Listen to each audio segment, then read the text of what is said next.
Hello, hi guys. I've been gone a while. We're going to talk about plant lighting. Winter's coming, the days are getting shorter, waking up, it's brighter in the morning, the sun's setting earlier. It's great to have a lot of light in your house because your plants need it. You can never duplicate direct sunlight. It's just a completely different amount of light and intensity that comes in. So we try our best by doing different things like these grow lights here, or I'll do some video of like these spotlights I have, and I'll link them all below if you guys are interested in checking those out. They've been great for me. I've had no issues. They've made growth for my plants easier. My lights stay around the same 10-hour cycle of bright light like this, and then as it gets darker they'll start to dim into more of a sunset, get dimmer to orange, and then turn red before they turn off automatically. I do have, let me see, 6, 7, 8, 9, 10 flood lamps. So 4 of them are LED smart lights, 6 of them are SANSI grow lights. They're low wattage but they're very bright, and I have these pole lights that I'll show you. So my room is washed in a amount of bright light, and I have this bright grow shelf here that's really good for propagation and plants like succulents that need really bright light. But most plants don't need to be bombarded with this much light all the time. So typically the lighting level that I have right now is very useful. And what I have is a light meter that's very useful. This one's really great because this one is made for LEDs. This is very useful to tell you what's a good amount of foot candles. And foot candles is pretty much a measurement of light. And it's very helpful because certain plants need a certain amount of foot candle lights, which is very helpful if you use it in conjunction with a light meter that tells you how bright a space is. So the way this one goes is you have a sensor here that picks up the light and it tells you how bright it is. Now I like this one because a swivel turns, so if you have, for example, a light in a direction and you can't get to it and not see it, this whole thing swivels at 360, which is really cool. Turn it on, and then you just adjust it for foot candles. You see where it says FC right there? That's a measurement in foot candles. And then you just shine it in the direction, and I'll show you a quick video. You'll see it on the side of me shining it. And it tells you how bright that light source is at that distance from the light. So if you have plants that need, for example, 800-foot candles or things of that sort, this is very helpful to kind of give you an idea if the space that your light plant is in is getting adequate lighting for that plant. There's a lot of charts online. Let me see if I can find some, and I'll also share those links down below if you guys want to have different ideas for like lights for philodendron, alocasias, calatheas. And then there's like minimum foot candles that help them survive. And then there's like a higher tier that helps them pretty much thrive. So again, lighting's important. But I personally do like these very bright direct spotlights that I found from SANSI. They are compact, and they have like this, like an optical lens that amplifies the lighting. So it's a lot brighter in a direction than it is, which is great. It's able to shoot the light out further away. There's these beastly bulbs. So these are the 40-watt bulbs. I think their equivalent is about 260 watts. So they're extremely bright flood lamps.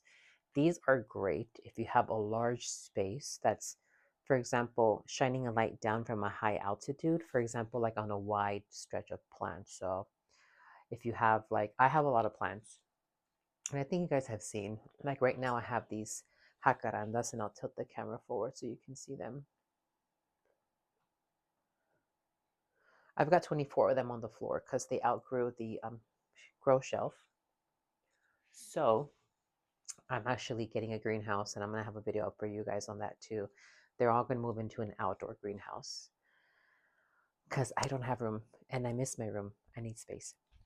But yeah, these right here are really great. Definitely very useful if you need to shine a bright amount of light in a large space.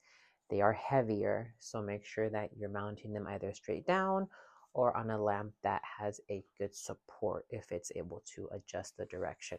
There's another brand called Barrina. They make this plant shelf here. And them and SANSI are pretty good with plant lights. So that's why I think if you've seen them around, if you're into plants, you've seen that they're pretty up there. And they can get up there in price, but because you're investing into the quality. So I got these Barrina. These are the T5 1 foot long lamps each. So I literally got them like a few days ago. I saw them and I was like, I want to get these. So they are magnetic, like they will hang on to themselves and separate, which is great. So I got them in black, and they're these really bright LEDs, 1 foot long. They literally plug in into the wiring that comes with them, and you can set the magnets and just zap them on. So they're great for hanging, for example, on shelves that don't have lights under. If you have, for example, a white shelf that doesn't have them, these are great. They come with these. So the magnets, you can stick them on a wall. Okay, I'm whispering like it's a secret, but you can create floating lights. You stick them on your wall, and then you can mount them, and then you can amplify lighting. For example, that floating shelf I have up here, it could do with a light up here. I can hang this, magnetize it, and then they would be bright, you know? They do come with several connectors. So I have 4 connectors, and I have 8 lamps. Okay, so do that again. So in the pack, I have 8, and there's 4 connectors. So you can do 2 together, and then plug them in one space, and you can do 2 more somewhere else, 2 more somewhere else, and 2 more somewhere else. Or you can connect them in like a long tier. These are really, really great. The brightness, these are 5,000 Kelvin, so that's just the color of the light. It's this color light right here. I feel like it's more of a light showcase for you guys now, but I think it's really useful because definitely understanding lighting and types of light is very helpful. Something also about color temperature is certain color temperatures plants react to different frequencies. That's pretty much what the Kelvin is. It's the color of the light. So warmer light that's more yellow, orange is warmer. So it's like lower on the Kelvin scale. So like 2700 is like an orangey, 5000 is like a white, 6, 7000, 8000 is more blue. So if you see like those plant lights that are purple and blue together, they try and simulate that color. I don't like those. I tend to like to stick between 4000 and 6000 myself. So 5000 is a sweet spot if you're looking for white light. That's what my smart lights are here too. The bulbs color change throughout the day, so that's very helpful. These SANSI spotlights that I'm showing you, they're 4000, so they're a little more on the yellow side. If you can see the light hitting me, it's kind of yellow, and then behind me it's more white, so you'll see the difference there. But they both get the job done. And if you're a stickler for like wanting things uniform, then do your research and make sure you know the color temperature of your lights before you make a purchase, because some of them might be saying they're one color and they're not. What I do is if I don't see it in the description, look at the reviews, and a lot of reviewers will show you the color, or and that gives you an idea of like, oh, it's not the color I want, it's too bright. Because sometimes you'll see warm white, which can be the color that's hitting me now, and you'll see like daylight, which is like this, and then you'll see cool white, which is more blue. So be mindful of the color temperature because that really helps you. And I'll put another link below too if you're interested in understanding color temperature too, because it's really important to have the understandings of that. So overall for me, my recommendation 4 to 6000 is a good sweet spot for Kelvin. So it's the color level of the light. A quick recap. If you want good lights, these Barrina lights, 1 foot each, an 8-pack. They're on the pricey side. They're worth the investment because they come with the little magnetic strips. Very useful for mounting lights, flexible. They are power connected, so make sure you have the right amount of outlets available to you.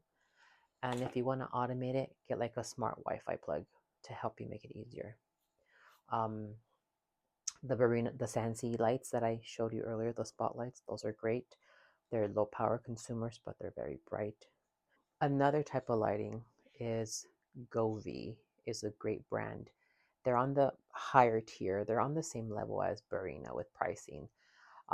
They are smart lights and bulbs, and all the lights that I use for them, those flood lamps, for example, they're about 40 bucks for a 2-pack because they're each independently Wi-Fi'd, so you can control them independently. So I have them all on one multi-head lamp. I'll show you now. And all of these are independently connected to Wi-Fi and my phone, so I can manually adjust the color. But I have them on an automatic schedule, so those change out as I program them. So it is a big investment to get the right amount of lights for your plants, but your plants will thank you. And this is more if you're willing to spend the extra to get the higher quality lights that will provide what your plants really need. Otherwise, it's fine to get regular LEDs. Just make sure you get the right brightness so that your plants can really do well. Make sure you get yourself a light meter that tells you how much foot candles a space is emitting and receiving, so you can make sure you're getting the plants the right amount of light that they need. So yeah, check out the links below to the color temperature scales, the different types of lighting information for foot candle needs for plants, and if anything in here interests you, you guys can check out the links below. And I'll see you guys on the next one.